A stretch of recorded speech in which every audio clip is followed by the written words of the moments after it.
Sir మీరు BTech in electronics and communication engineering కాకినాడలో చేశారు. And then your PhD in Indian Institute of Sciences. So evolve అనేది మీ దగ్గర నుంచి చూసినట్లయితే స్టూడెంట్ పర్స్పెక్టివ్లో, సో ఎందుకంటే ఇప్పుడు బీటెక్ జాయిన్ అయ్యే స్టూడెంట్ తన పర్స్పెక్టివ్ ఎలా ఉండాలి, తన కెరీర్ని ఎలా బిల్డ్ చేసుకోవాలంటే అప్పుడు మీకు ఉన్నటువంటి నాలెడ్జ్ లెవెల్స్ ఎలా ఉండేటివి జేఎన్టీయూ కాకినాడలో మీరు బీటెక్ చదివేటప్పుడు? రైట్. సో నేను సడన్లీ అనుకోలేదు I will enter into artificial intelligence ఇలాగా ఈ ఏరియాలో వర్క్ చేస్తాను నేను అనుకోలేదు. So back then my exposure was very limited to whatever JNTU Kakinada provided me. But as you go towards masters కోసం IIT Kharagpur వెళ్ళడం, అక్కడ best of the faculty, best of the students, మన ఎక్స్పోజర్ ఒక్కసారిగా పెరుగుతుంది. మన చిన్న ప్రపంచంలో నుంచి పెద్ద ప్రపంచంలోకి రావడం జరుగుతుంది. దాని తర్వాత ఈ బ్రీఫ్లీ వర్క్ ఫర్ శాంసంగ్లో పనిచేశాను నేను 1 సంవత్సరం.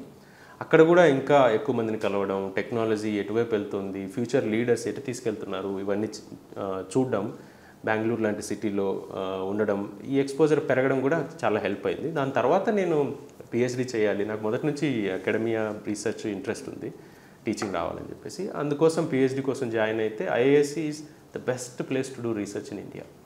అక్కడ నాకు ఏఐ మీద అవగాహన కలగడము, మా సూపర్వైజర్ ప్రొఫెసర్ వెంకటేష్ బాబు గారు ఎంకరేజ్ చేయడము, తద్వారా ఏఐలోకి నేను లాంచ్ చేయబడ్డాను. But it's a wonderful thing, it happen to me.